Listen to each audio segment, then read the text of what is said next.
তাই আপনারা প্রশ্নগুলো লিখে, আপনার নাম ঠিকানা লিখে, মোবাইল নাম্বারটা লিখে আপনার কাউন্টারে দিয়ে দেবেন। যদি আপনার প্রশ্ন আমরা উত্তর দেওয়ার মতো হয়, তাহলে আমরা আপনার নাম বলে এই প্রশ্নটা কি উত্তর হওয়া উচিত আমরা আপনাদেরকে জানিয়ে দেব।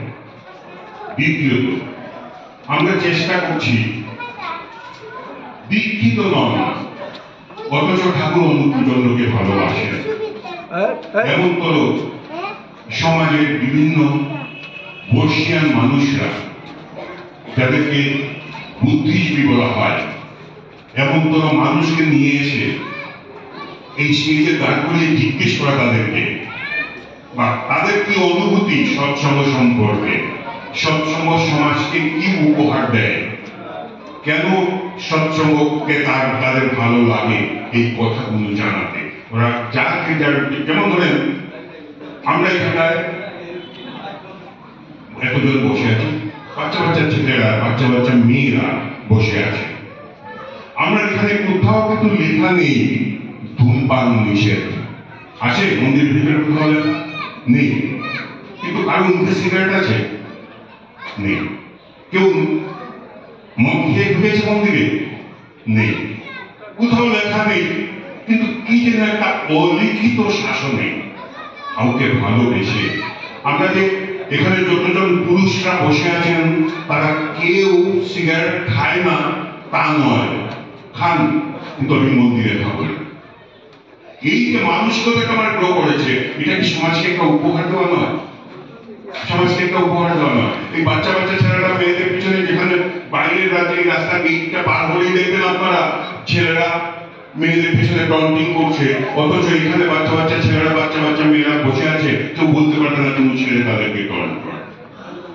এটা কি সমাজকে সৎসঙ্গের দান নয়? এই যে কথাগুলো আমরা, এক দাদা সেদিন বলছেন কথা, আমরা বিভিন্ন লোকের সঙ্গে যোগাযোগ করছি, বলছে জানেন দাদা, আপনাদের ভোরবেলা যখন শঙ্খ হয় পাড়ায় ওই বাড়িটাতে, তখনই বুঝি এখন সৎসঙ্গীদের প্রার্থনার সময় হয়েছে। এটা কি একটা দান নয়?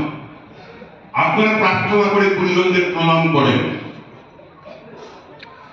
আমরা পরিবারে যেসব মানুষরা দীক্ষিত নন তাদের বাড়িতে বছরে 2 বার প্রণাম হয়, একটা হচ্ছে বাংলা নববর্ষে আর একটা হচ্ছে বিজয়ের দিন।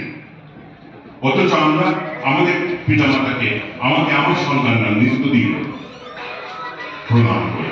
এই যে আমরা সমাজকে উপহার দিচ্ছি, এই যে একটা সুস্থ সুন্দর সমাজ যে গঠন করছি, তাদের সৎসঙ্গের অবদানের কথাগুলো যারা দীক্ষিত নন, আমি বলছি, আমি ঠাকুরকে ভালোবাসি, সংগঠনকে ভালোবাসি, আপনাদেরকে ভালোবাসি, তার জন্য মনোজ্ঞ কথা নয়। এই কথাটা যখন আমরা একটা দীক্ষিত নন এমন কোনো মানুষের মুখ থেকে শুনবো, তখন মানুষের উপরে একটা এফেক্ট আসবে। যেমন ধরুন ডক্টর কান্নান, ক্যান্সারের যিনি ডাক্তার, ডক্টর কান্নান একদিন কথা প্রসঙ্গে বলেছেন এই যে আপনারা নিরামিষ খান আর ড্রাগসের এডিক্টেড নন, সৎসঙ্গে আমি ড্রাগসের এডিক্টেড পাইনি, ড্রাগসের এডিক্টেড নন, সেটা কম বড় কথা, যেটা ক্যান্সারের মুখ্য কারণ। আমি সাহায্য করলে আমি নিজে নিরামিষ, তিনি বলছেন আমি নিজে নিরামিষাছি, আর আপনাদের বাঙালি সমাজে চিন্তাই করা যায় না যারা মাছ মাংস ডিম পেঁয়াজ রসুন ছাড়া খাচ্ছে, এত বড় একটা সমাজ মাছ মাংস পেঁয়াজ রসুন ছাড়া খেয়ে চলছে। এই যে কথাটা যদি মিস্টার কান্নানের মুখ থেকে আমরা বলাতে পারি, তার একটা এফেক্ট সমাজের থেকে আসবেই। এই ধরনের তাই ওই দিন আমরা যে সকালবেলা আসবো, প্রসেশন করবো, বিভিন্ন প্রোগ্রাম থাকবে, আমলটা থাকবে, আমরা যাব না। ওই দিন দেখি আমরা চেষ্টা করছি আমাদের মতন করে সুন্দর করে আপনাদেরকে একটা মনোজ্ঞ উৎসব উপহার দেওয়ার। আর এছাড়াও আপনাদের গত রবিবারে বলেছিলাম, আপনাদের মনের মধ্যে যদি কোনো চিন্তন থাকে, কোনো ভাবনা থাকে যে এইটা বিভাগে করলে, মায়েরা আছেন, মায়েদের কোনো কিছু, আমি মা কৃষ্ণ যারা পরিচালনা করেন তাদেরকে বলেছি যে নতুনত্ব, এই যে নতুন করে বাচ্চা মেয়েদেরকে দিয়ে বোঝানোর চেষ্টা করি, সবসময় পরিচালনা, মা কৃষ্ণ পরিচালনা করার চেষ্টা করি, পরবর্তী প্রজন্মকে এগিয়ে দিন। আমি খুঁজছি এমন কোন ইয়ং ছেলে বা মেয়েরা যারা ঠাকুর অনুকূলচন্দ্রের দীক্ষা নিয়ে সুস্থ ব্রত গ্রহণ করে জীবনের কোন জায়গাটা থেকে কোন জায়গায় উঠেছি এই কথাটা স্টেজে দাঁড়িয়ে বলতে পারি। তাতে এফেক্টটা ভালো হবে। চম্পকত তো নিত্যদিন ইষ্ট প্রসঙ্গ করে, আপনাদের হয়তো আমি বলছি আপনাদের আর ভালো লাগে না এখন আমার গলার স্বর শুনলে, এটা না, নতুন নতুন মানুষকে আমরা দেব, নতুন নতুন ছেলেরা, নতুন নতুন মেয়েরা এগিয়ে আসুন। এইটা আরেকটা কথা, একদিন কথা প্রসঙ্গে আমি বলছি, একদিন আচার্যের সন্নিধানে, বর্তমান আচার্যদেবের সন্নিধানে বসে আছি, অনেকে বসে বসে আচার্যদেবের সামনে দেখবেন মোবাইল টেপে, এখনো টেপে। তো পবিত্রের পাশে আমি, আমাকে বলছেন আপনার ফেসবুক আছে? আমাকে কেন নেই? আমার আগে আমার ছিল, আমার মেয়ে ওই ফেসবুকটা ইনস্টল করে দিচ্ছিল, কিন্তু আমি দেখেছি স্ক্রল করতে করতে যতটা সময় নষ্ট করি এই সময়টা আর ফিরে আসে, কিন্তু আমি কিছু শিখিও না, শিখার মতো তেমন কিছু পাই না, তাই আমি এটাকে ডিলিট করে দিয়েছি। আমার মোবাইলে ফেসবুক নেই। ফেসবুকে যদি কিছু আমার দেখতে হয় বা যদি ভালো কিছু থাকে, আমার স্ত্রী আমাকে দেখান, ওনার আছে, উনি আমাকে দেখান। তো তখন আচার্যদেব বলছেন ইডিয়টরা ফেসবুক করে, কোট করতে হবে আমার কথা, ইডিয়টরা ফেসবুক করে। আমরা এত পাগল, ফেসবুকে কোনো একটা কিছু লেখা দেখলাম, এটা আমি জানি, আপনাদের কাছে জাহির করার জন্য এসে মাইক্রোফোনে দাঁড়িয়ে কথাটা বললাম। আদৌ ঘটনাটা তদন্ত করলাম না, এই ঘটনাটা ঘটেছে কিনা। আচার্যদেব 8 তারিখে আসবেন কলকাতার কোন ছেলে তার ফেসবুকে লিখে দিচ্ছে, আমাদের এখানে সবাই শেয়ার করতে শুরু করে দিল। চলো, আর তার বরাক উপত্যকার সবাই আচার্যদেব 7 তারিখে আসছেন। আর আমরা এটা আর পেছন কোনো কিছু চিন্তা না করে ওটাকে ফরওয়ার্ড করতে শুরু করে দিচ্ছি। বিভিন্ন গুজব ছড়াবে সমাজের মধ্যে। অনেক মানুষ আছে, আমরা যারা ঠাকুর অনুকূলচন্দ্রকে গ্রহণ করেছি তারা কি, আমার 50 বছর হয়ে গেছে, আমি 50 বছর ধরে বলছি আমি অক্রোধী, আমি অমানি, আমি নিরলস, কাম, লোভ, জীব বসি। আমি পেরেছি আমি অক্রোধী হতে, আমি অমানি হতে।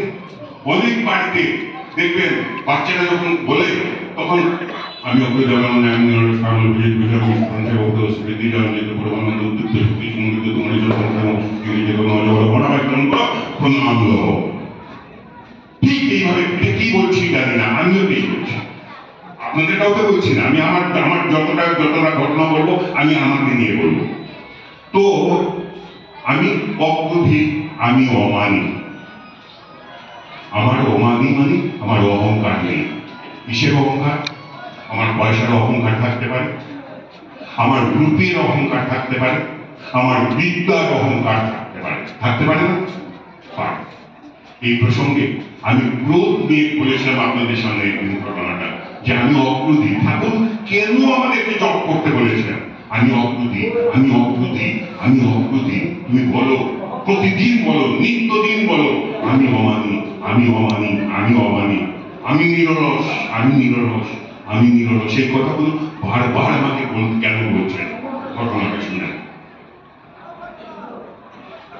বাংলাদেশের মুক্তাগাছির জমিদার যতীন্দ্র বিমল চৌধুরী ঠাকুর অনুকূলচন্দ্রের জমিদার মানুষ, ঠাকুর অনুকূলচন্দ্রের ব্যক্তিত্ব। তিনি যেখানে যত ভালো মিষ্টি পাওয়া যায়, যেমন ধরুন শক্তিগড়ের ল্যাংচা, কৃষ্ণনগরের সরপুরিয়া, এইরকম জিনিস নিয়ে তিনি তখন অবিভক্ত বাংলাদেশ তখন হয়নি, আমরা সম্পূর্ণটা ভারতবর্ষ। অবিভক্ত বাংলা থেকে বিভিন্ন মন্ডা মিঠিয়ে নিয়ে এক গাড়িতে তিনি বসা, আরেক গাড়িতে মিষ্টি নিয়ে তিনি হিমায়তপুর যাচ্ছেন। হিমায়তপুর তখন মাটির রাস্তা ধুলা চড়িয়ে 2টা গাড়ি আসছে। রাস্তার বাচ্চা ছেলেরা, গাড়ি তো এর আগে দেখেনি, ঠাকুরের একটা গাড়ি ছিল, কখনো কখনো বেরোতো, কখনো বেরোতো। এছাড়া গাড়ি দেখুন, যে 2টা গাড়ি ধুলো উড়িয়ে আসছে, সব বাচ্চা ছেলে মেয়েরা এই গাড়ির পিছনে দৌড়াতে দৌড়াতে দৌড়াতে দৌড়াতে যাচ্ছে। গাড়িটা এসে ঠাকুর অনুকূলচন্দ্রের আশ্রমের সামনে দাঁড়ালো। যতীন্দ্র বিমল চৌধুরীর নায়েব নেমে কার্পেট পেতে দিলেন, যতীন্দ্র বিমল চৌধুরী নামলেন, অনেকদিনের দীক্ষিত। তার আগে অনেকদিন আগে তিনি ঠাকুরকে পেয়েছিলেন। নায়েব কার্পেট পেতে দিল, লোকের যে চাপরাশিরা ছিল তারা সবাই সেই মন্ডা মিঠাইয়ের হাড়িগুলো নিয়ে ঠাকুরের সামনে রাখলো। যতীন্দ্র বিমল চৌধুরী কার্পেটের উপর দিয়ে হাঁটতে হাঁটতে ঠাকুরকে প্রণাম করে বসলেন। বসে প্রণাম করে বসে বলছেন, ঠাকুর, বাংলার যত ভালো ভালো মিষ্টি আমি নিয়ে এসেছি, আপনি যদি গ্রহণ করেন। তখন ঠাকুর বলছেন, বাহ, কি সুন্দর খুশবু বেরোচ্ছে, গন্ধ বেরোচ্ছে। একটা মুখ খুলেছেন, বাচ্চারা যতীন্দ্র বিমল চৌধুরীর সঙ্গে সঙ্গে ঠাকুরের বাইরে দূরে দাঁড়িয়ে আছে। ঠাকুর ওই বাচ্চাদেরকে জিজ্ঞেস করছেন, এই তোরা গন্ধ পেয়েছিস? বলছে, হ্যাঁ গন্ধ পেয়েছি। কেমন রে গন্ধটা? আগে ভালো, খাবি একটা? বলছে, হ্যাঁ খাবো। বাচ্চাটা তো বলবি, দে ওকে একটা, দে ওকে একটা, দে ওকে একটা। যতটা ভাণ্ড নিয়ে গেছিলেন ঠাকুর ও অনুকূলচন্দ্র একটাও ছুঁয়ে দেখেননি। সমস্ত সেই গ্রামবাসী আদলেনটা ছেড়ে মেয়েদেরকে খাইয়ে দিয়েছে। যতীন্দ্র বিমল চৌধুরীর আগে ফুসছেন। আমি অদ্ভুতই আমরা বলি, আমি ঠাকুরকে দিয়ে দিচ্ছি, ঠাকুর গ্রহণ করে ঠাকুর খাইয়ে দিচ্ছেন, তাতে আমার কি? আমার দেওয়া তো আমি দিচ্ছি না, আমি ঠাকুরকে দিচ্ছি। ঠাকুরের ভোগের জন্য ঠাকুর খেলেন না, বিলিয়ে দিলেন। যতীন্দ্র বিমল চৌধুরীর আগে ফুসছেন। ইন্ডিপেন্ডেন্ট এক গ্রামের বৃদ্ধ, পুরো পাকে পুক্ত হয়নি, দুইটা গাছের লেবু হাতে নিয়ে এসে বলছে, ঠাকুর ভাই, গাছটা যখন পুঁতেছিলাম তখন সংকল্প করেছিলাম প্রথম লেবুটা আমি তোমাকে দেব। আমি নিত্যদিন পাহারা দিই, পাখি কটা এগুলো এসে কেন খেয়ে নেয়, কিন্তু এখন আর জানো বেশিক্ষণ বসে থাকতে পারি না গাছতলায়, চেয়ারে বসলে আমার পিঠ টনটন করে, তাই এখনো পাকেনি। ঠাকুর ভাই, তুমি যদি দুইটা লেবু তুমি তোমার ভোগে লাগাও, দিয়ে দে। ঠাকুর দয়া করে হাত জোর করে তার কাছ থেকে নিলেন। যতীন্দ্র বিমল চৌধুরী বসা। যতীন্দ্র বিমল চৌধুরী বলছেন, একটা আদলেন গ্রাম্যভূত, একটা আকুক্ত নয়, একটা লেবু ঠাকুরকে দিচ্ছে। ঠাকুর দু হাত জোরে কপালে লাগিয়ে বলছেন, এই এটা নিয়ে বড় বউকে দিয়ে বলবে আমার ভোগে দিকে। যতীন্দ্র বিমল চৌধুরী শুনলেন, বসে আছেন। তখন আমাদের অমূল্য ঘোষ, আপনারা যারা পুরনো আলোচনা রাখতেন, আলোচনার সম্পাদক ছিলেন, তার মা হচ্ছেন সরোজিনী ঘোষ। সরোজিনী ঘোষ এসে ঠাকুরকে প্রণাম করছেন। ঠাকুর তখন বলছেন, সরোজিনী, তুই আমাকে গুড় চিরা খাওয়াবার পারবি? সরোজিনী মা বলছেন, ঠাকুর, আমার তো ক্ষমতা নেই, আমি ভিক্ষা করে যদি এনে খাওয়াই। বলছেন, হ্যাঁ হবে, তুই কালকে সকালবেলা আমাকে নিয়ে আসবি। যতীন্দ্র বিমল চৌধুরী তখন ভাবলেন, ঠাকুর যখন নিজের থেকে গুড় আর চিরা চেয়েছেন, তাহলে আমি এই সরোজিনী মার আগে নিয়ে আসে, দেখি ঠাকুর খান কি খান। এদিকে সরোজিনী মাও নিয়ে এসছেন। একই দোকান থেকে যতীন্দ্র বিমল চৌধুরী আনছেন। যতীন্দ্র রূপর একটা থাল কিনেছেন, রূপর থাল। এই রূপর থালের মধ্যে চিরা গুড় এগুলা নিয়ে এসছেন। দুজন নিয়ে আসায় ঠাকুর বললেন, এই যতীন্দ্রের হাত থেকে এই থালটা নিয়ে তো। কি আনছেন? বলছে, আপনি চিরা গুড় দে যতীন্দ্র। এ মা, এই দেখেন যতীন্দ্র, আপনার চিরার মধ্যে পোকা, গুড়ের মধ্যে পোকা। কি করে খাই? যতীন্দ্র তাকিয়ে দেখছেন, ঠিকই তাতে পোকা, গুড়ের মধ্যেও পোকা, চিরার মধ্যেও পোকা। আন সরোজিনীটা হলো, এই তো সরোজিনীটাতে পোকা নেই। একই দোকানের মা, সরোজিনীটার পোকা নেই। পরের দিন যতীন্দ্র বিমল চৌধুরী ভাবলেন, দোকানদারটা আমার সঙ্গে নিয়ে করেছে, ওই দোকান থেকে নেব না, আরেক দোকান থেকে নেব। সরোজিনী মা নিয়ে এসে ওই দোকান থেকে, তার যে দোকান থেকে এনেছিল এটা দারোগার দোকান বলতো, দারোগার দোকান থেকে নিয়ে এসে তুমি আরো দূর থেকে গিয়ে চিরার গুড় কিনে নিয়ে এসছেন। সেদিনও ঠাকুরের কাছে একসঙ্গে সরোজিনী মা আর যতীন্দ্র বিমল চৌধুরী গেছেন। যতীন্দ্র বিমল চৌধুরী থালটা আবার ঠাকুর নিচে নিয়ে বলছেন, যতীন্দ্র আজকেও আবার কোথা থেকে নিয়ে এলেন, আজকেও তো তাতে পোকা। এরকম পরপর 4 দিন যতীন্দ্র বিমল চৌধুরী যখন আর কোন পথ খুঁজে পেলেন না, তখন একদিন রাত্রেবেলা সরোজিনী ঘোষ মা, একটা ঠাকুরের আশ্রিতা মহিলা, আর যতীন্দ্র বিমল চৌধুরী মুক্তাগাছির জমিদার, তিনি গেছেন, সরোজিনী তুই আমাকে বাঁচা। বলছে, কি বলছো দাদা, তুমি জমিদার মানুষ, তুমি আমায় আদেশ করো, আমি কি করব? বলছে, না সরোজিনী, তুই আমায় দয়া কর। বলে, আমি তোমাকে কি দয়া করবো দাদা, এ শুনলেও পাও। বলে, তুই আমাকে দয়া কর সরোজিনী, ঠাকুর আমার ভোগ নিচ্ছেন না কেন? তুই বলে দে ঠাকুর আমার ভোগ নিচ্ছেন না কেন? তখন সরোজিনী মা যতীন্দ্র বিমল চৌধুরীকে বলেছিলেন, যতীন্দ্র, আপনি যতীন্দ্র বিমল চৌধুরী মুক্তাগাছির জমিদার ভুলে যান। আপনি মনে করেন আপনি সেবক আর তিনি প্রভু। এই চিন্তা করে কালকে নিয়ে দেন ঠাকুরকে। পরের দিন আবার সেই দারোগার দোকান থেকে, প্রথম কিন্তু এখান থেকে কিনেছিলেন, সেই দারোগার দোকান থেকে আগে সরোজিনীকে দে, সরোজিনীর জন্য আগে চিরা গুড় দেওয়া হলো। তারপরে এখন আমাকে দে, পোকা যদি থাকে তাহলে সরোজিনীটাই যা, নিচে পোকা যদি না থাকে তাহলে আমি পাবো।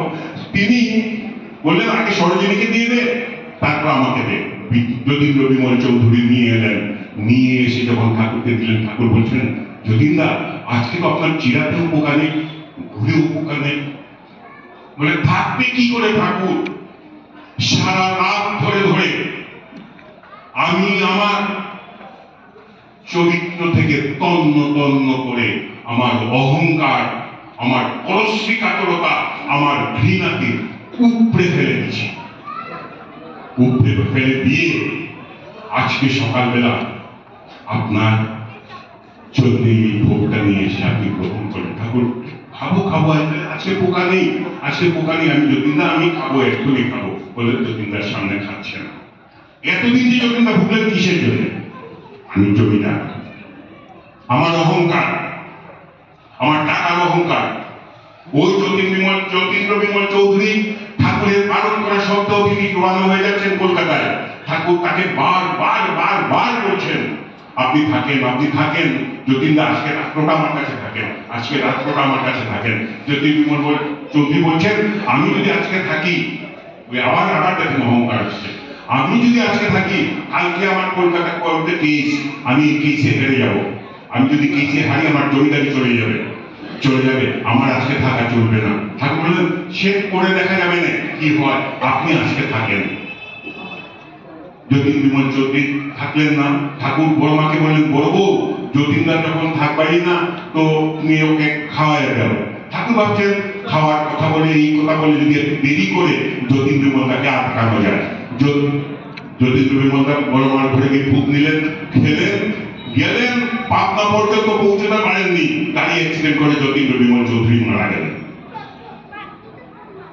যতীন্দ্র বিমল চৌধুরী যখন মারা গেলেন, ঠাকুরের কাছে খবর এলো, ঠাকুর আকাশের দিকে, দিগন্তের দিকে তাকিয়ে বসে আছেন। প্রফুল্লতাকে জিজ্ঞেস করলেন, ঠাকুর আপনি তো জানতেন ঠাকুর যে যতীন্দ্র বিমল চৌধুরী মারা যাবে, তাহলে তাকে আটকালেন না কেন? তাকে তো আটকে রেখে দিতে পারতেন।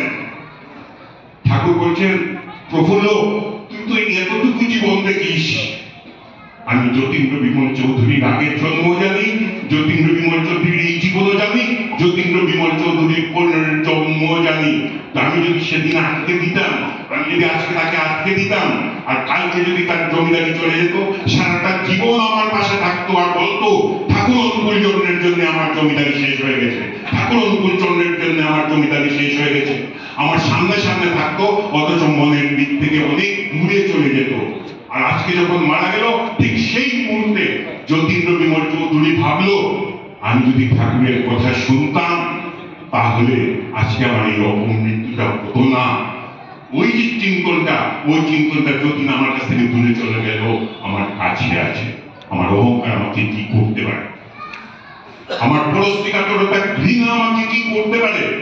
তার জন্য ঠাকুর আমাদেরকে প্রত্যেক দিন এই সংকল্প করতে বলেছেন, আমি অপ্রতি, বলো তুমি আমি অপ্রতি, আমি অমানি, আমি নিরলস, কাম লোভ জিদ বসি, আমি ইষ্টপ্রাণ, সেবাপটু, অস্থি বৃদ্ধি যাজন চৈত্র পরমানন্দ, উদ্দীপ্ত শক্তি সমৃদ্ধ তোমারই সন্তান, প্রেম পুষ্ট চিরচেতন অজর অমর, আমায় গ্রহণ করো